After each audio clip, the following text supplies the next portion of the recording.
bem aí? Estamos aqui na Ecovila Govardhana, domingo de manhã. Será que eu estou ao vivo? Parece que eu estou, né? Só estou esperando aparecer alguns coraçõezinhos aí. Isso. Com certeza, Casa Yoga BH já entrou. Hare Krishna. Mahemaia, tudo bem? Mahemaia já entrou também. E aqui no Face o pessoal está começando a entrar. Muito bem, então. Pessoal, é o seguinte, ontem nós lemos o verso 26 do capítulo 9 do Srimad Bhagavatam. Eu até mencionei que o significado era muito grande, né? Eu li apenas um pedaço. Vocês devem se lembrar um pedaço que falava sobre as 9 qualificações dos seres divinos. A gente leu, falou um pouquinho sobre eles. E agora eu vou dar continuidade na leitura. São pontos assim bem interessantes, né? Eu acho que muitos deles têm a ver com o momento que a gente está vivendo. Na verdade, as escrituras costumam conversar com a gente, né? Elas têm uma vida mesmo própria e sempre os temas combinam com o momento que a gente está vivendo. É impressionante, né? Então depois de falar sobre as 9 qualificações, aí eu vou dar sequência aqui, ok? Então vamos lá. O pessoal ainda está entrando devagarzinho. Ótimo. Isso aí. Então vamos lá. Além dessas qualidades, os brahmanas, que é a classe mais inteligente, os homens administrativos, que são os kshatriyas, a influência no modo da paixão, como Arjuna, né, da Gita,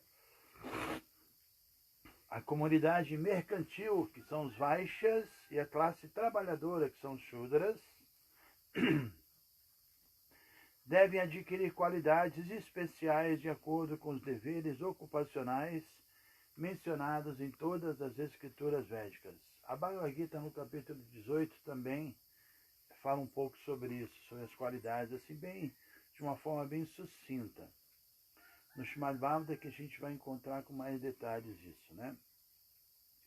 Para os homens inteligentes, que é a classe e a cabeça da sociedade, controlar os sentidos é a qualificação mais essencial. Nisto se baseia toda a moralidade. A indulgência sexual, mesmo com a esposa legítima, também deve ser controlada. E desse modo o controle familiar suceder-se-á automaticamente, né? Esse ponto é interessante também porque desde o início, quando a pessoa inicia realmente seus estudos, ela compreende que todos os problemas se devem à identificação corpórea. Então, a atividade sexual, ela contribui para aumentar essa identificação. Então, evidentemente, uma pessoa que não consegue transcender isso, ele pode se casar, pode canalizar isso de uma forma correta, mas não com a ideia de intensificar e se entregar a isso, porque isso simplesmente vai aumentar esse problema da identificação corpórea, e uma vez muito identificado com o corpo, a vida espiritual fica bloqueada, o avanço espiritual fica bloqueado, né? Um homem inteligente abusa de suas grandes qualificações se não segue o modo de vida védico. Isso significa que ele deve fazer seriamente um estudo das literaturas védicas, especialmente do Srimad Bhagavatam e da Bhagavad Gita. Para aprender o conhecimento védico, é preciso aproximar-se de alguém que esteja 100% ocupado no serviço devocional. Prabhupada é muito prático. Muitas vezes, quando perguntavam para ele o que como podemos conhecer um verdadeiro guru, Prabhupada tinha um conhecimento que a gente nem pode imaginar. Ele poderia citar vários versos, explicar vários detalhes, mas ele dizia: o devoto puro está ocupado, um guru está ocupado em serviço devocional. Devemos aceitar um guru que esteja dedicado, né? Utilizando sua mente, suas palavras, suas ações a serviço de Deus. Esse é um guru, porque um guru é um representante de Deus, né? Não se deve fazer coisas que são proibidas nos Shastras, nas escrituras. Uma pessoa não pode ser um mestre se ele fuma ou bebe. Prabhupada, quando chegou no Ocidente, viu isso. Assim, instrutores de yoga se valendo, né, do conhecimento védico para impressionar as pessoas, mas com hábitos que não são condizentes com o guru, né, como fumar e beber. No sistema moderno de educação, a qualificação acadêmica do professor é levada em consideração sem se avaliar sua vida moral. Ou seja, às vezes as pessoas dizem, vocês se rendem, se submetem a um guru, mas também no mundo acadêmico todo mundo se submete ao professor, e a diferença é que o professor nem tem muita moral, né? Nem se comporta bem, é cheio de ego, ao passo que um guru não. O guru leva uma vida pura, então existe uma diferença em você ser orientado por alguém que, além de ter conhecimento teórico, ele tem realmente, ele dá exemplo de vida pura, né? Isso inspira muito. Não apenas ter um professor que ensina, mas, né, não tem pureza. Então essa é a diferença. Portanto, o resultado da educação é o abuso da inteligência de muitas maneiras. O kshatriya, o membro da classe administrativa, é especialmente aconselhado a dar caridade e a não aceitar caridade em nenhuma circunstância. Aqui, essa frase está em itálico, para o padre quis enfatizar. Não aceitar caridade em nenhuma circunstância, ou seja, um governante não aceita caridade, ele dá. Não é o que acontece hoje em dia, né? Os administradores modernos angariam votos para ascender a certos postos políticos, mas nunca dão caridade aos cidadãos em nenhuma função estatal. Isso é justamente o inverso dos preceitos dos Shastras. A classe administrativa deve ser bem versada nos Shastras, ou seja, também os governantes precisam ter conhecimento espiritual. Mas não deve exercer a profissão de mestre, porque um administrador, quando está orientando, né, ele acaba, assim, no modo da paixão, querendo puxar as coisas para o interesse dele, algum interesse administrativo, e às vezes deixa de lado o interesse da pessoa mesmo. Prabhupada dizia isso, eu quero pregadores administrando e não administradores pregando, né?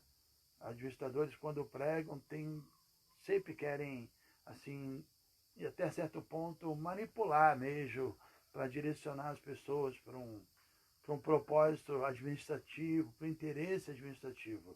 E quando um pregador administra, ele está administrando a expansão da consciência de Krishna, o avanço espiritual dos devotos, a pureza do ambiente, a pureza do grupo que ele está administrando. É bem diferente, né?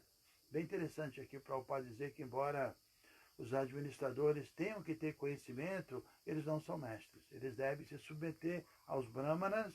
Os brahmanas são os verdadeiros mestres e não estão lidando com o modo da paixão da administração. Só dão conselho, só disseminam o conhecimento e não se envolvem muito. Muito interessante essa relação, né? Aqui outro ponto interessante. Os administradores nunca devem fingir tornar-se não violentos e, por conseguinte, irem para o inferno. De novo está em itálico aqui essa frase. Os administradores nunca devem fingir tornar-se não violentos, né? A gente pode lembrar que Arjuna estava tinha caído nesse erro. A ideia de não violência de Arjuna, Prabhupada disse que era uma ideia falsa, que por trás disso estava o medo dele. Então ele estava só fazendo de conta que não, e que eu estou preocupado. Ele tinha essa preocupação também, mas ele representava o papel desse administrador que caiu no sentimentalismo, né? Lógico, não é que o administrador tem que ser pesado o tempo todo, mas não pode ser sentimentalista. Às vezes tem que falar sério, às vezes tem que endireitar as coisas. e às vezes por uma questão de populismo, de querer agradar todo mundo, a pessoa deixa de lado essa posição, essa função e acaba querendo contemporizar, tudo é paz e amor e as coisas ficam frouxas, né? E as coisas não ficam ajustadas. Então o ajustador tem que ser firme, evidentemente ele tem que ser misericordioso, mas ele não pode ser sentimental. Quando ele precisa falar seriamente, ele precisa falar mesmo, né? E também aqui Prabhupada colocou essa frase em itálico, que é importante. Os administradores nunca devem fingir tornar-se não violentos e, por conseguinte, irem para o inferno. Quando Arjuna, Prabhupada cita aqui esse exemplo, eu acho. Quando Arjuna quis tornar-se um covarde, não violento, no campo de batalha de Kurukshetra, ele foi severamente repreendido pelo Senhor Krishna, né? Logo no início, Krishna fala: Arjuna, como tais impurezas se apossaram de você, isso não condiz com a sua posição de kshatriya, né? Essa coisa de não querer assim estabelecer o Dharma, porque as pessoas vão sofrer. O Dharma está acima de tudo. A gente tem que colocar assim a consciência espiritual acima de tudo, independentemente se alguém vai ou não vai sofrer com aquilo. A gente não pode ficar sentimentalmente preocupado em agradar todo mundo, temos que agradar a Deus, né? E o Dharma são instruções divinas. Dharma tu sakshat, Bhagavad Pranita. Dharma significa isso. As instruções sakshat, diretamente apresentadas por Bhagavan, por Deus. Então não podemos, em detrimento de agradar as pessoas, passar por cima do Dharma. Então Arjuna quis tornar-se um covarde não violento no campo de batalha de Kurukshetra. Ele foi severamente repreendido pelo Senhor Krishna. O Senhor degradou Arjuna naquele momento ao status de homem incivilizado. A palavra que Krishna usa é anarya justa. Arya significa uma pessoa civilizada, uma pessoa que sabe qual é a meta da vida, como ele deve se comportar, que tem conhecimento, tem orientação. E Arjuna estava agindo como um anarya, uma pessoa não ariana, né? Uma pessoa que está indo contra os preceitos escriturais. Então é isso, Arjuna, Krishna degradou Arjuna a essa posição de homem civilizado por causa de sua confessa aceitação do culto da não violência. E também quanto à não violência, Krishna diz na Bhagavad Gita que não é meramente se abstendo de agir que uma pessoa vai ficar livre das reações kármicas, né? Às vezes a gente não quer agir para não deixar as pessoas chateadas e não falar coisas que vai incomodar.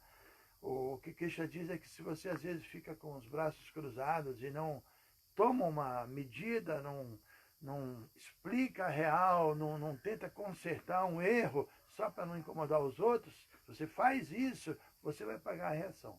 É o contrário, se você agir e tenta resolver, aí você não vai se envolver com a lei do karma. Então às vezes a gente tem muito isso, por sentimentalismo, a gente, não quero me meter, está acontecendo isso, um problema aqui, estou vendo um erro aqui, isso vai prejudicar, mas eu não quero me meter, eu vou cuidar da minha vida, cada um cuida da sua. Não é assim.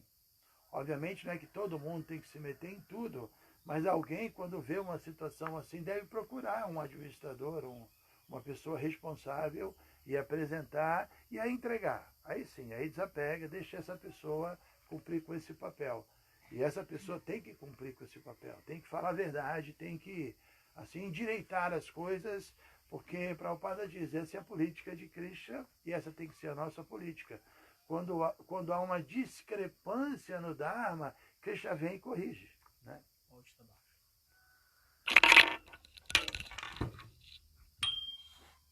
O áudio está baixo. Eu sempre esqueço de colocar esse carinha aqui, ó.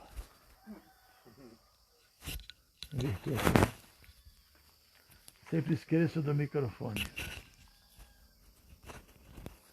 E agora? Alguém disse que o som está baixo. Deixa eu melhorar aqui. Eu não gosto de botar aqui, mas vou botar. Ok? Agora deve ter melhorado, né? Agora deve ter melhorado. Então é isso, falávamos sobre Arjuna, sobre o administrador, cumprir com o papel dele, se as pessoas vão gostar ou não, né? Se ele fizer isso com sinceridade, seguindo o Dharma, com firmeza, querendo um resultado espiritual, querendo que as coisas andem da forma como devem andar, ele vai ficar tranquilo e tudo vai dar certo. Ok, a classe administrativa deve ser pessoalmente treinada na educação militar. Os covardes não devem ser elevados ao trono presidencial unicamente por causa de número de votos. Sei que muita gente aí vai bater palma, aí vai jogar coraçãozinho, né, positivinho, joinha, né, com essa frase de Prabhupada. Os covardes não devem ser elevados ao trono presidencial unicamente por causa de número de votos. Prabhupada dizia que a democracia é a liberdade do povo de escolher quem ele quer que roube ele. Ele tem que escolher quem vai me roubar, aquele ou aquele. Eu vou votar naquele que ele vai roubar, mas ele vai me beneficiar. Todo mundo vota pensando no interesse pessoal, infelizmente, não é pensando no Dharma, nos valores espirituais. Então, a democracia é muito interessante quando as pessoas têm consciência espiritual, quando elas têm conhecimento, quando elas são desapegadas, não são egoístas e pensam num bem maior. Mas quando todo mundo puxa para si, né, aí a democracia é uma loucura, como a gente tem visto, não tem solucionado, né? Os monarcas eram todos personalidades cavalheirescas e, portanto, a monarquia deve ser mantida contanto que o monarca seja regularmente treinado nos deveres ocupacionais de um rei. O sistema védico é a monarquia. Obviamente, hoje em dia não dá para estabelecê-lo, né? Porque as coisas estão muito deturpadas, mas a ideia é essa. O kshatriya, ele administra, ele está cuidando de tudo, mas ele está submetido a um brahmana. E o brahmana não administra, não lida com dinheiro, não lida com a paixão da administração, mas está conectado com a filosofia, orientando desapegadamente, né? E o kshatriya não é independente, ele administra, mas ele está submetido aos brahmanas, aos conselheiros que não são políticos, são simplesmente espiritualistas. Hoje em dia, os conselheiros, os ministros também são políticos. Então, são todos políticos e um político é sempre interesseiro. Mas na cultura védica, a gente lê as histórias do Bhagavatam, a situação é muito boa, os reis faziam o seu papel e morriam assim, de medo, diríamos assim, entre aspas, de ofender os devotos, ofender os espiritualistas. Tem a história de Rahugana Maharaj. A história é muito interessante, relacionada com um grande devoto, que é Jadabharata, e tem um verso que ele fala, né? Quando ele vê que ele está ofendendo esse grande devoto de Jadabharata, esse Jadabharata, eu contei a história um dia desse, que ele era o rei Bharata, que depois ele se apegou a um viadinho, nasceu como viadinho, depois da outra vida nasceu como Jadabharata, e fez de conta que ele fazia de conta que ele era um retardado, ele não queria convívio social, e um belo dia pegaram ele para carregar o palanquim do rei, né? Ele com mais 3, só que ele estava atrapalhando naquele processo porque ele se desviava de toda a formiguinha, ele era muito cuidadoso e estava em transe místico, e aí o rei mandou parar, mandou trocar e deu uma dura em Jadabharata e ofendeu ele, dizendo que ele era um inútil. E aí Jadabharata, que tinha passado a vida sem falar uma palavra, sem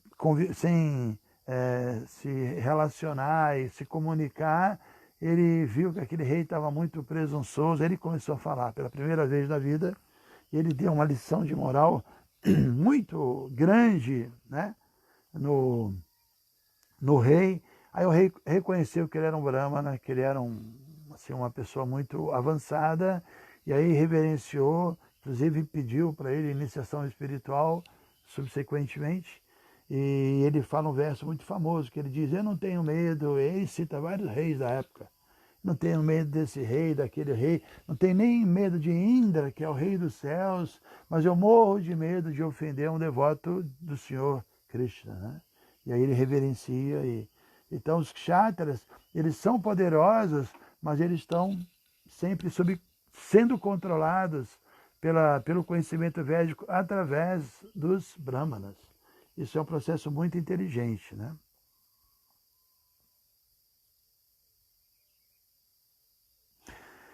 De novo, uma frase de Prabhupada itálico, que é para a gente prestar atenção. Na luta, o rei ou o presidente nunca devem voltar ao lar sem serem feridos pelo inimigo. O assim chamado rei de hoje em dia nem sequer visita o campo de batalha. Ele é muito hábil em encorajar artificialmente as forças armadas na esperança de falso prestígio nacional. Assim que a classe administradora converte-se numa gangue de mercadores e operários, toda a maquinaria do governo torna-se corrupta. Acho que eu vou postar essa frase hoje. O assim chamado rei de hoje em dia nunca visita o campo de batalha.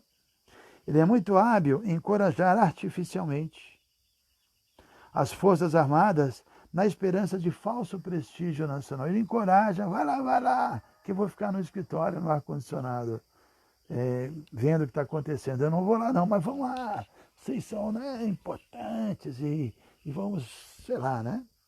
Assim, a classe administradora converte-se numa gangue de mercadores e operários. Tudo a ver, hein? Vamos combinar. Toda a maquinaria do governo torna-se corrupta. É uma frase, vocês podem começar a colocar coraçãozinho aí, tá? Para essa fase, acenar e botar joinha aí. Agora vamos falar sobre os Vaishyas. Prabhupada vai falar sobre os Vaishyas. Os Vaishyas são membros das comunidades mercantis, são especialmente aconselhados a proteger as vacas. Proteção às vacas significa aumentar os produtos do leite, ou seja, coalhada e manteiga. Hoje em dia, esse tema acaba sendo um pouquinho polêmico, né? Mas eu que leio o Bhagavatam há 40 anos e tenho completa fé em Prabhupada, eu entendo que hoje em dia muita gente evita produtos lácteos por uma questão de violência, crueldade aos animais. Isso é louvável, mas tem muito erro aí. Se a gente faz isso sem uma base filosófica, a gente vai cometer muito erro. Um dos erros, que é muito comum até entre devotos sem uma base filosófica, é achar que não, leite é só para bezerro, leite não é para o ser humano. Não é isso que as escrituras dizem.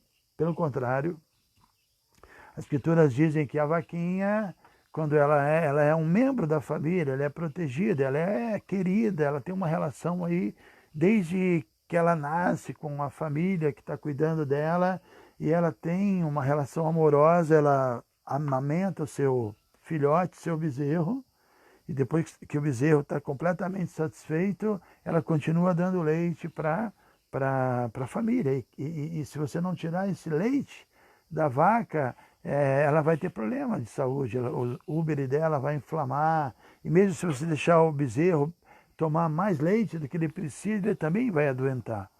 Então a vaca é um animal que depende do ser humano. A ideia de jogar ela por aí e que a vaca tem que ter uma vida assim desconectada com o ser humano, isso não é o que as escrituras dizem.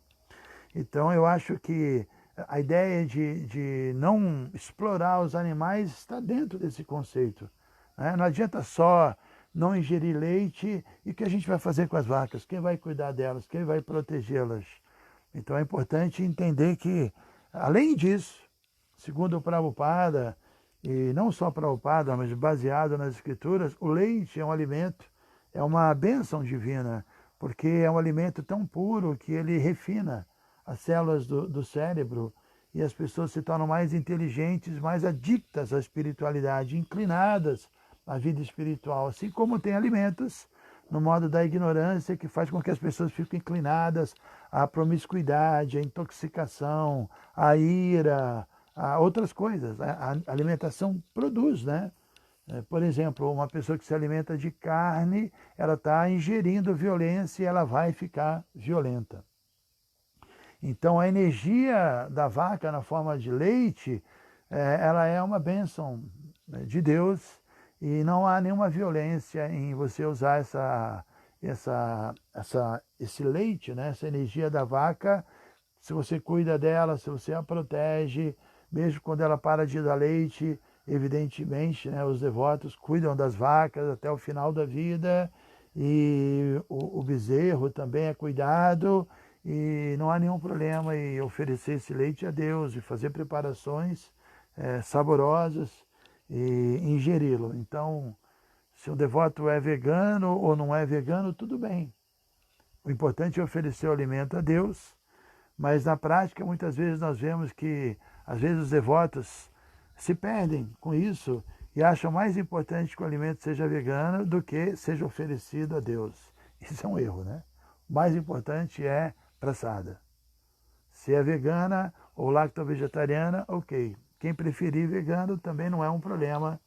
Não podemos condenar e ser fanáticos, que todo mundo tem que tomar leite, senão estão em maia. Eu não acho que é assim.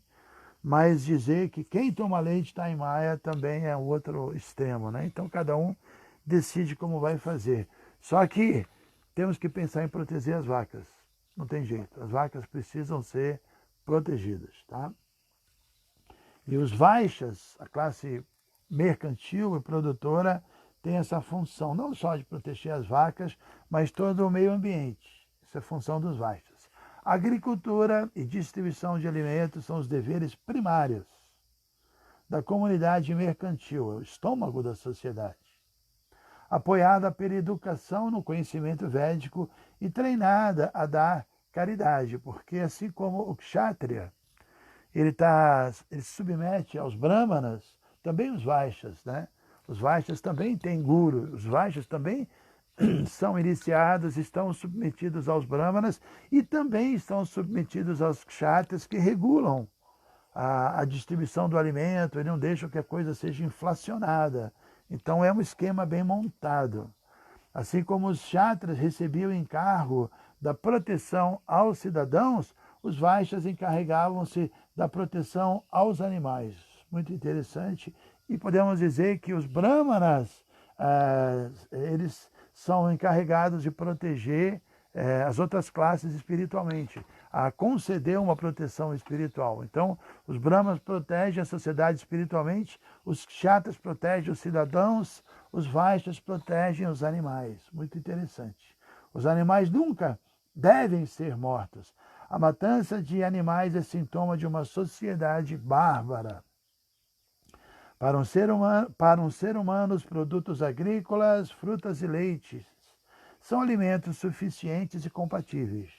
A sociedade humana devia dar mais atenção à proteção aos animais. A energia produtiva do trabalhador é mal usada quando ele é ocupado em empreendimentos industriais. Repetindo, a energia produtiva do trabalhador é mal usada quando ele é ocupado em empreendimentos industriais. Então imagine, tem milhões de pessoas gastando a sua energia dia após dia, o dia inteiro, em produzir coisas que a maioria delas são inúteis, né? Coisas de consumo relacionadas com vaidade, ou mesmo com entretenimento, com coisas que vão distrair a atenção das pessoas. Só um consumismo louco, desnecessário. Se todo mundo trabalha para produzir alimento, aqui mesmo a gente tem os shudras que trabalham, que tem aqui uma pessoa que trabalha, que corta grama, que agora vai plantar e que entende dessas coisas. É muito importante essas pessoas também. Elas são muito valiosas, elas têm um conhecimento muito precioso de como produzir alimento, né? E se você pega essa pessoa tão importante, que pode produzir tanta coisa, e coloca ela sei lá, trabalhando numa fábrica, fazendo a mesma coisa todo dia, produzindo em série uma besteirinha que vai ser vendida, que não vai resolver nada para a sociedade, é o que Prabhupada está dizendo aqui, né? Que essa coisa de você usar a sua energia nas indústrias é perda de tempo. Mal direcionar a energia. As indústrias de várias espécies não podem produzir as necessidades essenciais do homem, a saber, arroz, trigo, grãos, leite, frutas e vegetais. Nenhuma indústria pode produzir isso, né? Pelo contrário, quando as indústrias lidam com essa matéria-prima, os alimentos industrializados, eles contaminam tudo isso. A verdade é essa, né? A produção de máquinas operatrizes e ferramentas aumenta o modo de vida artificial de uma classe de proprietários interessados e mantém milhares de homens à míngua e na inquietação. Ou seja, quando assim, os vaixas, né? ou mesmo os vaixas, que são os comerciantes, ocupam os operários em produzir coisas industrializadas, eles exploram e eles enriquecem, essa classe ganha uma mixaria e tudo está enlouquecido. Agora, quando tem um kshatriya, um governante védico, ele não permite que isso aconteça. Essa exploração, ele não permite, ele resolve esse problema, que hoje em dia não existe tal coisa, né? Então, a produção de máquinas operatrizes e ferramentas aumenta o modo de vida artificial de uma classe de proprietários interessados e mantém milhares de homens à míngua e na inquietação. Esse não deve ser o padrão da civilização. A classe Shudra é menos inteligente e não deve ter independência. Eles destinam-se a prestar serviço sincero aos 3 setores superiores da sociedade. Eu sei que agora iremos entrar num tema polêmico, até porque, com todo respeito a todos nós, na era de Kali todo mundo é um pouco Shudra, né? Então a gente tem dificuldade de entender certas coisas. A gente fala na distribuição igualitária da riqueza. Ontem mesmo, na leitura que eu fiz, Bhishmadeva fala da distribuição da riqueza, e quando eu li eu me lembro que eu pensei também num outro ponto que Prabhupada fala, que se você dá muito dinheiro para um Shudra, um Shudra é uma pessoa que não tem a capacidade de superar os seus maus hábitos, é uma pessoa com certa dificuldade mesmo, com intoxicação, com certas coisas. E tão logo essa pessoa tenha muito dinheiro, ela vai aumentar suas atividades pecaminosas, ela vai a prostíbulos, ela vai beber mais, ela vai se intoxicar mais, né? Então não é que todo mundo tem que ter igual, é diferente, cada um tem uma necessidade e as coisas são um pouco diferentes do que a gente pensa. A igualdade é espiritual, nunca é material. Mas vamos voltar aqui à leitura. A classe Shudra, menos inteligente, não deve ter independência, eles destinam-se a prestar serviço sincero aos 3 setores superiores da sociedade.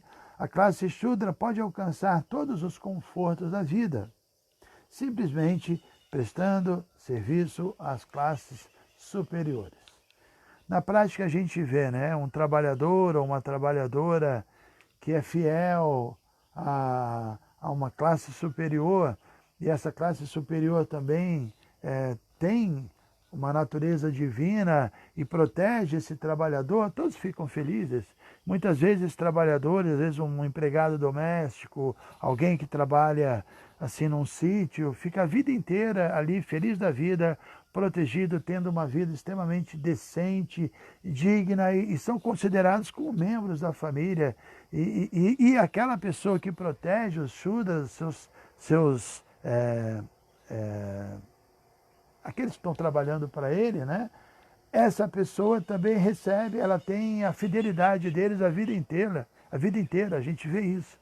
Pessoas, mesmo hoje em dia, tem pessoas aí vivendo num apartamento com uma empregada de muitos anos, a empregada está cuidando da patroa, e é uma bênção para a patroa, que às vezes os filhos já morreram, ou não têm filhos, ou estão distantes. Então é uma relação que todo mundo ganha com isso. Realmente todo mundo ganha com isso. Prescreve-se especialmente que um Shudra nunca deve acumular dinheiro. É isso aí, né, que eu falei. Então, logo os Shudras acumulem riquezas, elas serão mal utilizadas para atividades pecaminosas, como vinho, mulheres e jogos. Vinho, mulheres e jogo de azar indicam que a população está degradada a uma qualidade inferior à do Sudra. Vinho, também Prabhupada colocou em itálico. Vinho, mulheres e jogos de azar indicam que a população está degradada a uma qualidade inferior à do Shudra. E se a gente for ver, isso é tão preeminente nos dias de hoje que o dinheiro do mundo está nisso, está nos jogos de azar, está na prostituição e na intoxicação. O que tem de dinheiro sendo manipulado dentro dessas atividades é impressionante.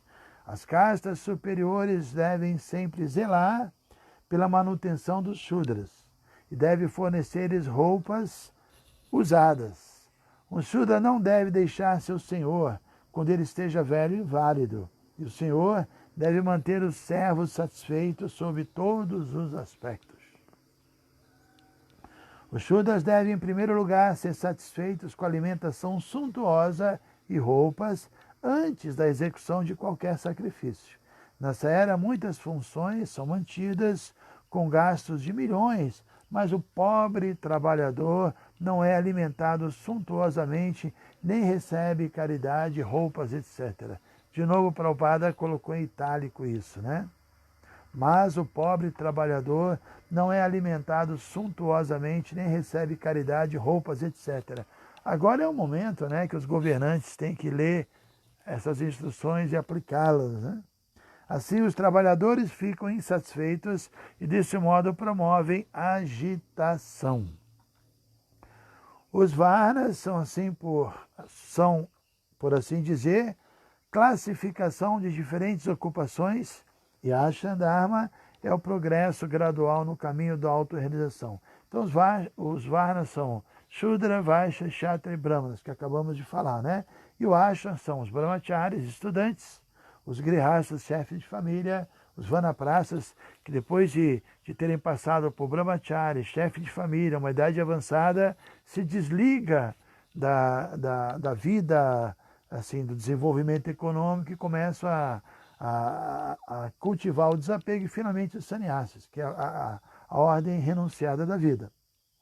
Então, fala que esse processo, né, ela define o progresso gradual no caminho da autorrealização. Ambos estão interrelacionados e um é dependente de outro. O principal propósito do Ashram Dharma é despertar conhecimento e desapego. O Brahmacharya Ashram é a base de treinamento para candidatos em perspectiva. Nesse Ashram, aprende-se que esse mundo material não é o lar verdadeiro do ser vivo. As almas condicionadas sob o cativeiro material são prisioneiras da matéria e, por isso, a autorrealização é a meta derradeira da vida. Ou seja, a primeira fase, a fase de Brahmachari, de estudo, para a pessoa entender claramente que esse mundo é passageiro, que aqui não é o meu lar, não é aqui que eu vou encontrar a solução para todos os meus problemas, eu preciso buscar a volta ao lar, não é? Então, o Brahmachari tem esse dharma de aceitar o treinamento, aceitar uma disciplina. E é interessante que o Brahmachari, que pratica o celibato, não se envolve com o sexo oposto, ele é um treinamento tanto para o Grihasta Ashram quanto para o Sannyasi Ashram. Mesmo um bom Grihasta, um chefe de família, ele precisaria passar pelo Ashram de Brahmachari para depois, quando assumir a vida familiar, fazê-la na medida, né? Sem se jogar muito nisso e se envolver demais, se enredar demais na vida familiar. E mais do que isso, o Brahmachari tem experiências espirituais nessa sua fase de treinamento muito importantes que lá na vida familiar vão ajudá-lo, né? Às vezes na vida familiar tem momentos difíceis e ele vai se lembrar da sua experiência, quando ele era solteiro, estudava e se dedicava só a isso, isso vai fazer com que ele projete no futuro também uma vida de renúncia. Que ele pense, aí eu vou buscar de novo essa meta, vou passar por essa fase dignamente, com responsabilidade, mas no final eu vou buscar o sannyasi ashram, que é a ordem da renúncia, não é? Aquele que todo o sistema de ashram dharma é um meio de desapego, aquele que não consegue assimilar esse espírito de desapego recebe a permissão de assumir a vida familiar com o mesmo espírito de desapego, com o mesmo espírito de desapego. Portanto, aquele que obtém desapego pode de imediato adotar a quarta ordem, ou seja, a renunciada, e assim viver unicamente de caridade, não para acumular riqueza, mas para manter-se vivo para a realização última. A vida familiar é para quem está apegado. Também aqui está em itálico isso. E as ordens de vida vanaprasta e sannyasi são para aqueles que são desapegados da vida material, também em itálico aqui por Prabhupada. O Brahmacharya Ashram destina-se especialmente a treinar tanto o apegado quanto o desapegado. Eu falei sobre isso. Significado muito bom, né? Durou 45 minutos a leitura dele. Então agora vamos às perguntas. Mais uma vez, super agradeço a participação de todo mundo nesse domingo. Só vou dar um haribol aqui para o pessoal. Daiva de Caxias, vou acenar para ele. Karina Dupré, lá de Pinda, vou acenar para ela. Adoro apertar esse botãozinho e acenar. Tem o Beco Brandão, vou acenar, mas não sei quem é. Karina, tudo bem? Mônica, Depré entrou. Alex, de Porto Alegre, que é o Alola Chandra, que é meu amigo, como vai? Espero que esteja tudo bem aí em Porto Alegre. Bambu Wiki entrou. Gaia, Yoga e Terapias, vou acenar. Para Gaia, não sei quem é. Nitai. Gutierrez Vargas, todas as glórias. Ok, obrigado. Carol Saavedra, hello. Walter Vendas é o Vishwarupa, que legal saber que você está aí. Luque Malta, Gutierrez, Gustavo e por aí vai, muita gente, né? Até o Abai Prasada, o Brahmacharya aqui. Jerônimo, como vai, Jerônimo? Tanta gente legal. E aqui aqui tem uma turma que está todo dia firme. Agora a gente está criando também uma turma firme aqui no Insta, né? Então, perguntas, vamos lá. Vamos lá, tenta falar próximo aqui. O Luiz Lerner no Instagram pergunta: o consumo de ovos é permitido? Então, Luiz Lerner, isso? Do Instagram, pergunta do consumo de ovos. Não, os devotos, a questão é a seguinte: os devotos oferecem o alimento a Deus. E nós não podemos oferecer certos alimentos, carne, ovos e bebidas e coisas que são no modo da ignorância. Considera-se o ovo um alimento no modo da ignorância, porque é a impureza da galinha, não é alimento puro. Mas, com certeza, é muito menos mal do que a carne. A carne é algo que que você mata uma vida, é bárbaro. Então, às vezes, né, é comum que uma pessoa primeiro para de comer carne vermelha, depois ele para de comer a carne branca, para com peixe, ainda fica com ovo, depois ele para com ovo. Tudo é gradual. Tem gente que entende e tem condições de fazer isso de uma vez só. Muita gente, depois que entende esse tema, para com carne de todas as cores e para com tudo, né? Mas tem pessoas que preferem fazer gradualmente, sem nenhum problema. Então, evidentemente, né, é muito menos mal uma pessoa consumir ovo do que outra coisa. Mas um devoto, ele oferece a Deus todo o alimento e aí ele para também com o ovo. E nenhum devoto ingere ovo, nem ovo quando vai num bolo, num biscoito. Os devotos tomam cuidado, né, para olhar os ingredientes. Me lembrei de uma coisa engraçada que não é para vocês seguirem, mas é só engraçado.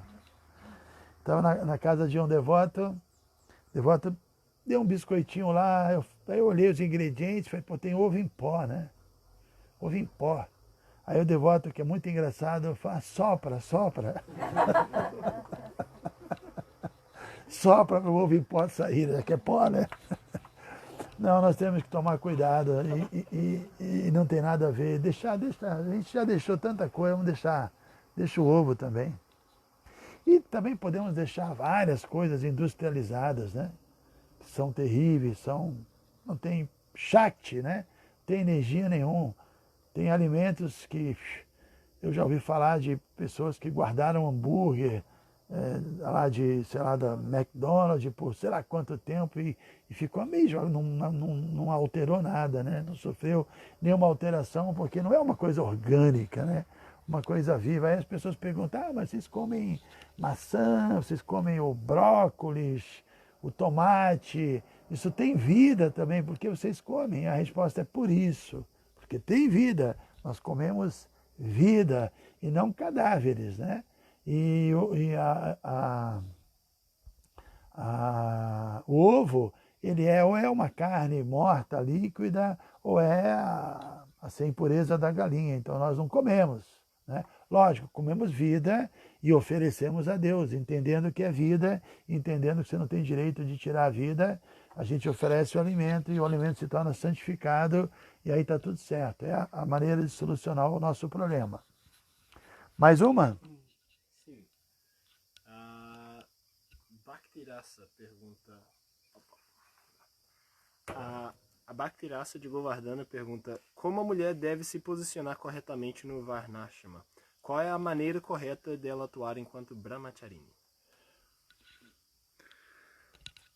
Ai, meu Deus. Bem que ela podia fazer essa pergunta em off, né? É difícil a gente saber.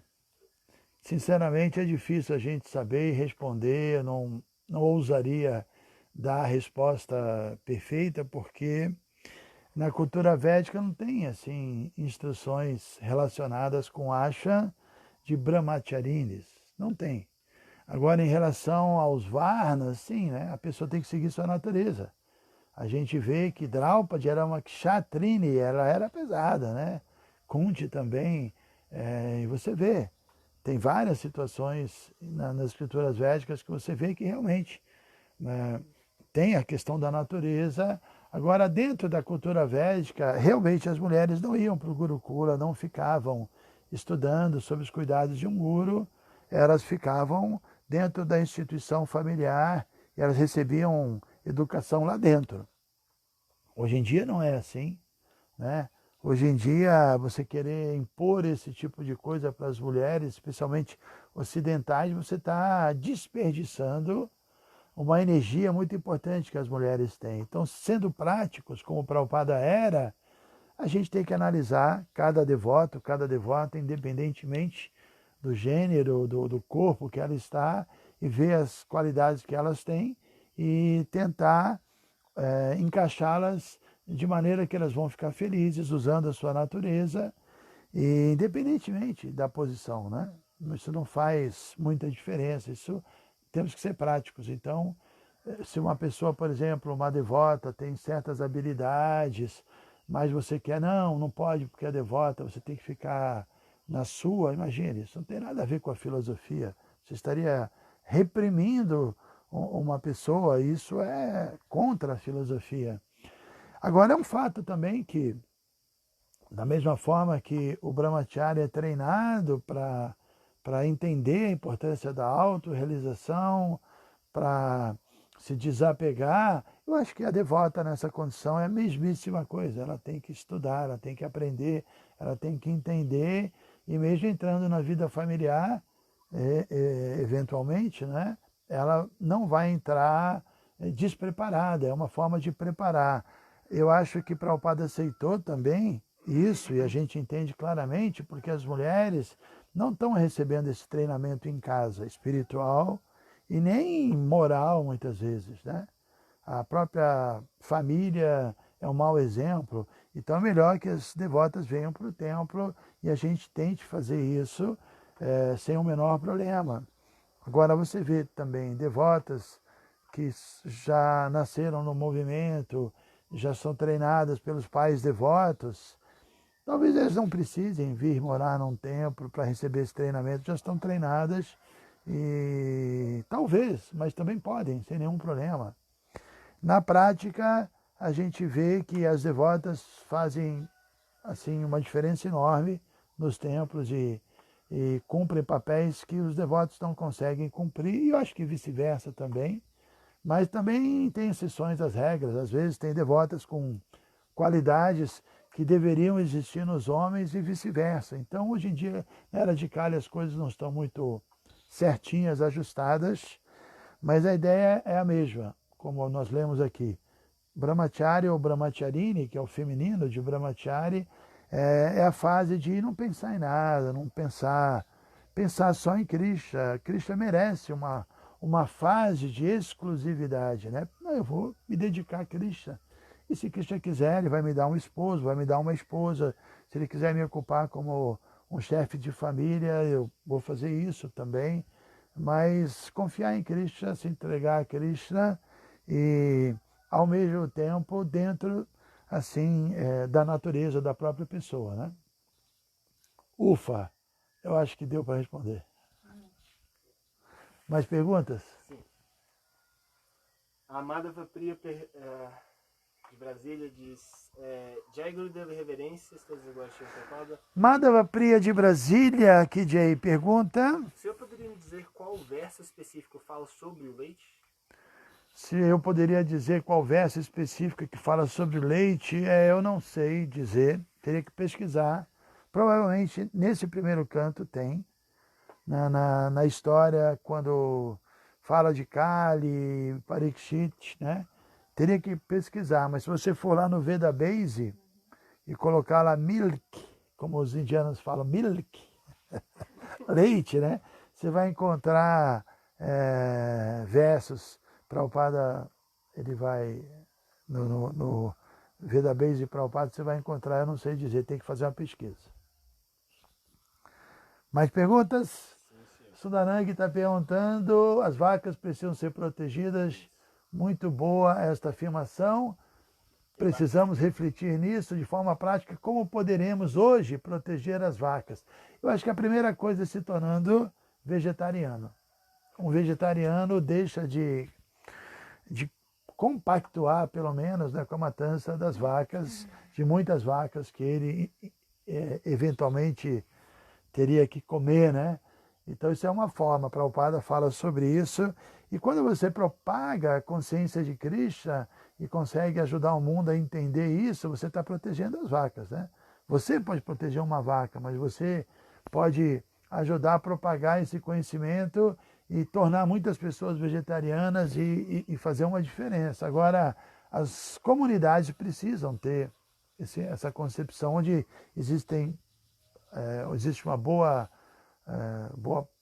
quantidade de terra, a gente tem que pensar nisso, né? Como acontece em Gaura Vrindavana, acontece em Nova Gokula, não foi tudo muito bem planejado, não é o ideal, mas pelo menos as vacas não estão sendo abatidas e estão sendo até certo ponto cuidadas, mas existem algumas fazendas na Europa, sobretudo, e na Índia especialmente, que as vacas são muito bem protegidas pelos devotos. Tem algumas perguntas sobre o leite industrializado. Você poderia falar? Aí responde umas quatro. Olha, esse negócio aí do leite industrializado, realmente sabemos, né? Que é terrível, né?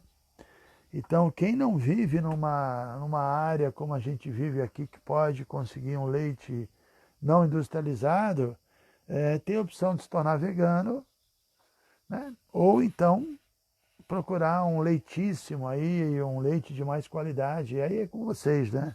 Cada um vai decidir o que vai fazer. Mas como eu disse, o mais importante é oferecer a Cristo. Não dá para entrar muito nessa questão, porque não é só o leite que está industrializado, né? Os veganos, todo mundo está pegando no pé demais do leite. Tudo bem, é verdade. Mas a farinha hoje em dia nem é mais farinha. O que tem nessa farinha? Tudo está industrializado, tudo está contaminado, tem que parar de comer tudo, não só o leite. Cismaram demais com leite. É óbvio, né? Por causa da violência, crueldade, ok. Ana Batista, tudo bem, Ana Batista de Friburgo? Estamos sendo governados por indivíduos amorais. Isso vai durar toda a era de Kali? É uma pergunta. O senhor vê alguma possibilidade disso se modificar depois dessa pandemia que tem trazido à tona a importância da vida de cada um, da proteção dos animais e da natureza?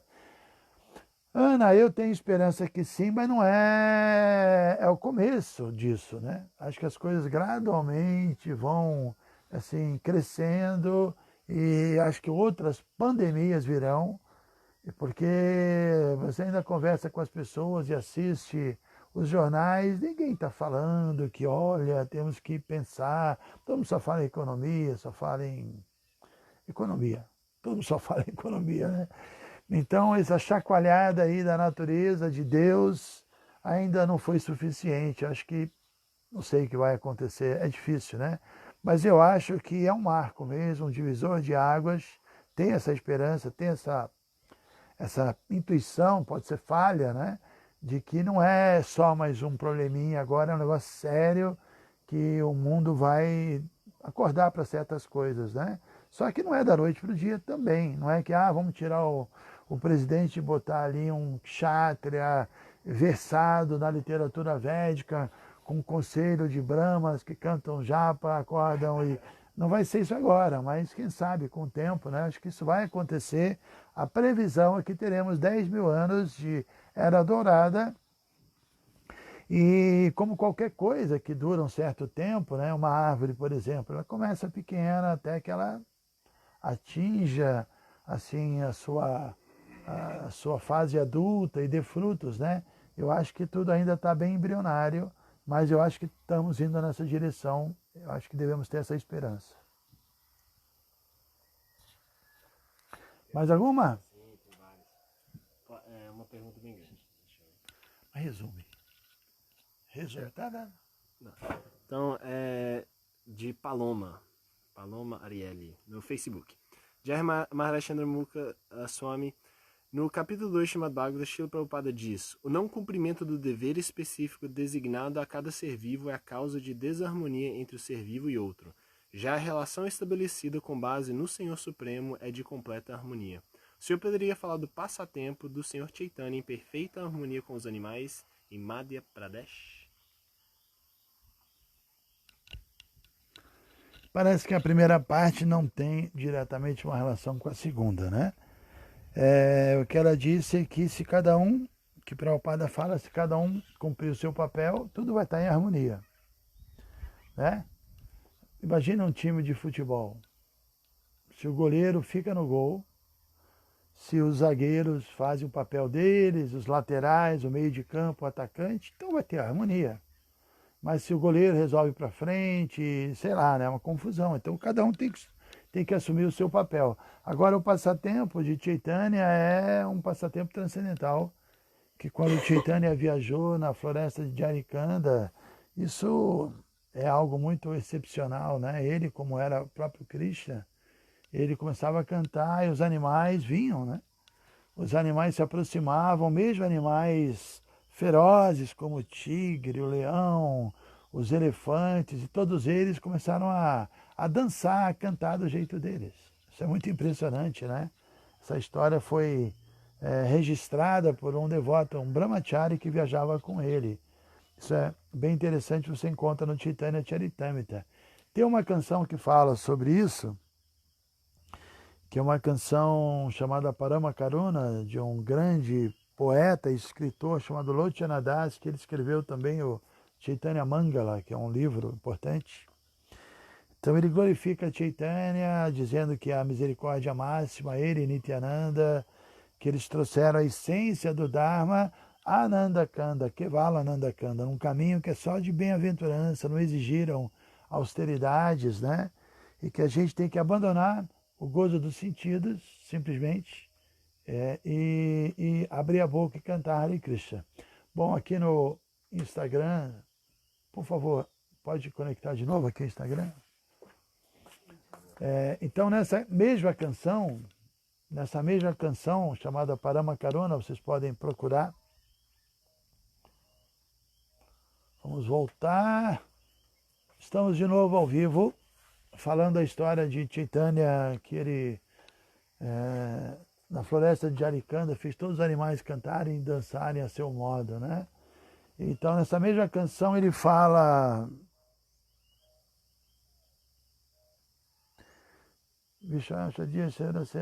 Dekorebai tribuvanenai emonado ayaladata pashupakijuri pashanavidari suniyara gunagata. Ele diz o seguinte: Dekorebai, meu querido irmão, Dekorebai tribuvanenai. Nos 3 mundos, 3 sistemas planetários, você não vai encontrar ninguém mais misericordioso do que Chaitanya. Pashu Pakhi Juri. Ele fez os pachos, que são os animais ferozes, e os pakis, assim, as aves, Juri, se beijarem. Porque eles são inimigos, né? Mas, imagine, ele fez Pashu Pakhi Juri, os animais se abraçarem, se beijarem em êxtase, esquecerem, transcenderem a natureza dele de animosidade e Pashanavidari, e as pedras se derretiam quando ele cantava, né? Suni Jara Gunagata, ouça tais qualidades transcendentais, né? Então é um passatempo muito especial mesmo, e isso também mostra que, obviamente, não podemos imitar Chaitanya, mas como Chaitanya via a alma, Krishna não está vendo o corpo, Krishna não está vendo o nosso ego, ele está vendo a alma, né? E ele puxava a alma, ele vendo a alma, ele puxava essa alma, e essa alma dos animais se manifestavam.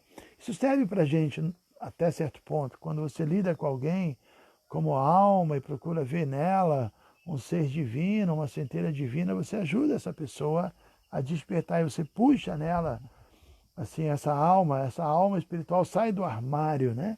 Esse devoto que está dentro do armário sai do armário. Isso é possível quando a gente trata as pessoas bem como almas espirituais. Ok? Aqui é uma do Instagram. Aqui tem uma do Praladananda Falcon.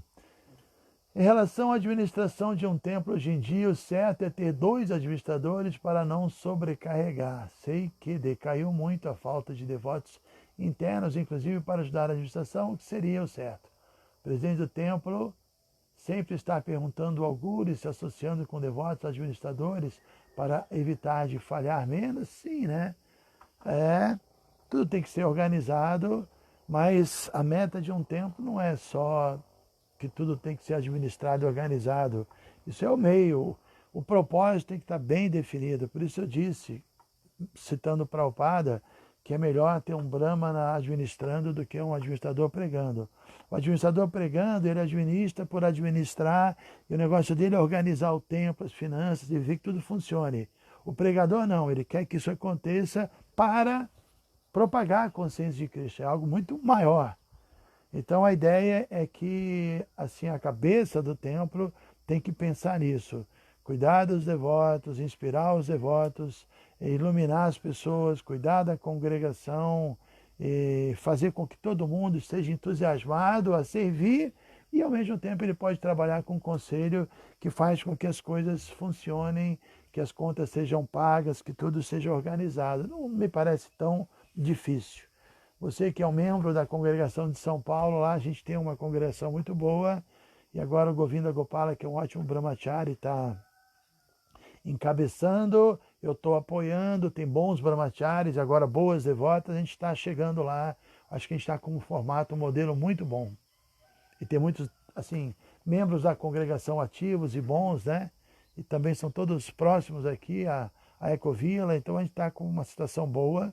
Acho que nós vamos trazer algum resultado muito bom.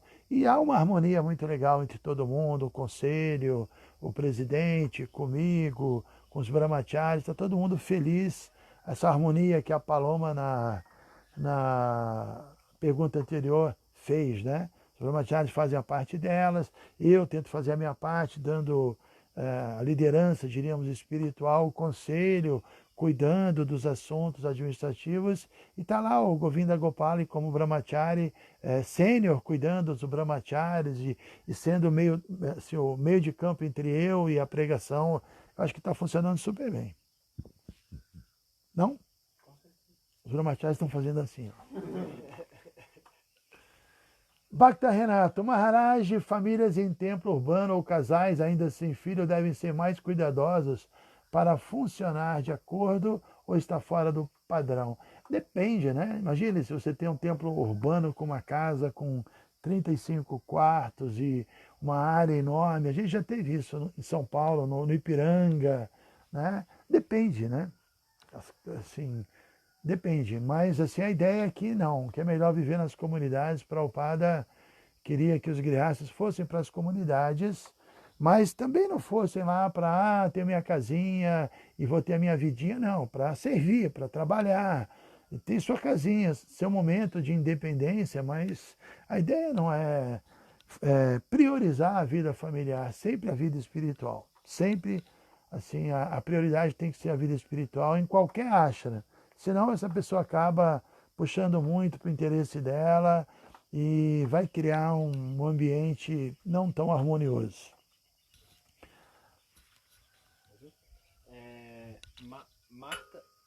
Marta, que é do Instagram, pergunta: qual a visão de Prabhupada em relação à mulher? Marta Kiev Amaduleka pergunta: qual a visão de Prabhupada em relação à mulher? Acho que tem que perguntar para Prabhupada. Estou brincando. Prabhupada via como almas espirituais. Estarmos no corpo de mulher ou de homem é algo tão... é um piscar de olhos, a gente troca de corpo o tempo todo, tudo somos eternos, uma vidinha dentro de um corpo, né? Então, essencialmente, todos são almas mesmo.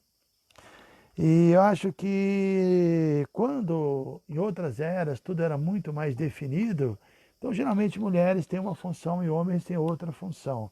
Mas, como eu disse, nessa era as coisas não são definidas, né?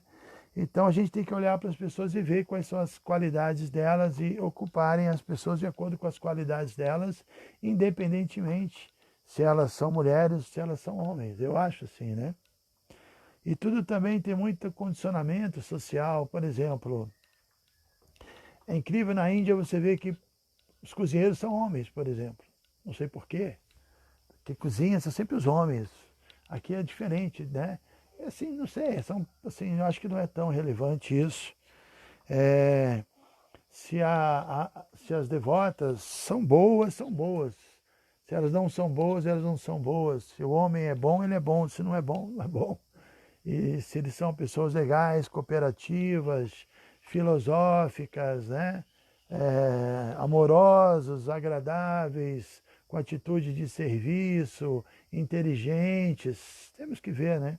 Tem mulheres muitíssimo inteligentes hoje em dia e homens que realmente não têm muita inteligência. Agora você vai dizer, mas a mulher é menos inteligente. Não é verdade. Hoje em dia mais do que nunca. Então o que a gente vê, que a gente sabe, é que a era de Chaitanya Mahaprabhu, né? Essa era, Bhakti Yoga é um yoga muito assim, mais feminino, no sentido de ser muito coração, muito devocional, né? E Chaitanya é a manifestação de Radharani, a devota mais, assim, entre aspas, a devota feminina, suprema. Então é um movimento que tem uma Shakti feminina muito forte. Eu acho que a gente tem que aproveitar muito isso e entender isso, e as devotas naturalmente se encaixam muito bem nesse movimento de Chaitanya. Na prática a gente vê isso. Bom, 8h30, hein? Já está ficando na hora de parar, né? Vamos pensar em parar e vou responder mais uma pergunta. Está na hora de todo mundo já fazer hashtag Fica com Krishna, hashtag Quarentena Transcendental. Qual é a última pergunta aí? Você quer sobre karma ou sobre... Você escolhe aí. Então, uma pequena sobre karma. De Júlio Sec, do Instagram. Ele diz... Perdão. Isso. Bom dia, Maharaj. Bhakta Júlio de Caruaru. Quando uma pessoa trabalha em uma empresa que vende produtos de origem animal, gera karma? Prabhupada diz que sim, né? Prabhupada diz que quem mata, quem transporta, quem cozinha, quem come, todo mundo está ligado ao karma. Então, quando a pessoa trabalha numa empresa dessa, antes de conhecer a consciência de Krishna, e é o ganha-pão dela, ela mantém a sua família com isso, ela não deve abandonar da noite para o dia. Mas ela deve procurar encontrar uma solução gradual e entender que Krishna vai, assim, dar um desconto para ele. Não podemos ser fanáticos, abandonar tudo da noite para o dia. Tudo tem que ser um processo gradual.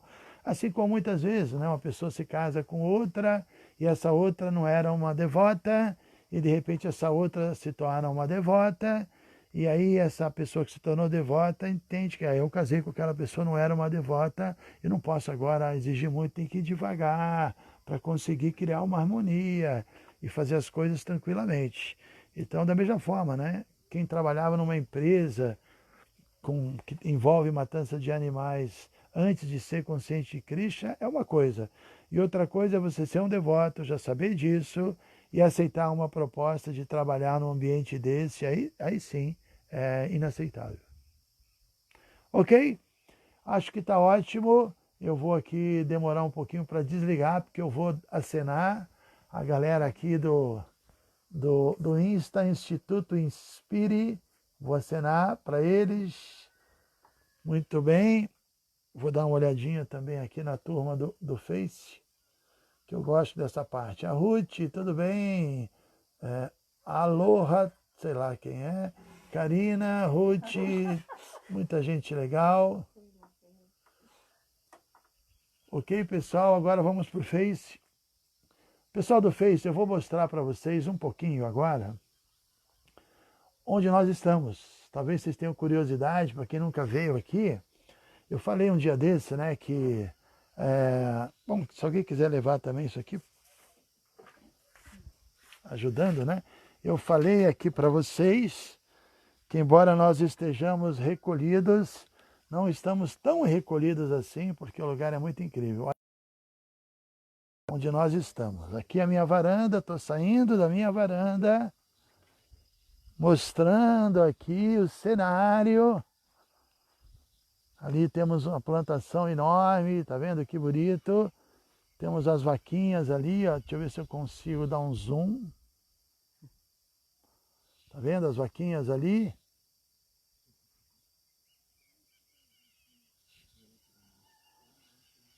Então esse é o ambiente que pela misericórdia de Cristo nós estamos, né? E por aí vai. Aqui é a nossa varanda onde estávamos.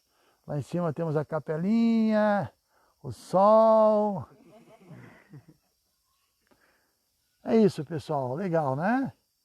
Então, muito obrigado. Mais uma vez, a gente vai ter 19h15 um novo programa. Hoje é domingo, mas parece que é tudo igual, né? Muito obrigado, então. Hare Krishna, glória a Srila Prabhupada. Fica com Krishna, quarentena transcendental. Ki Jai!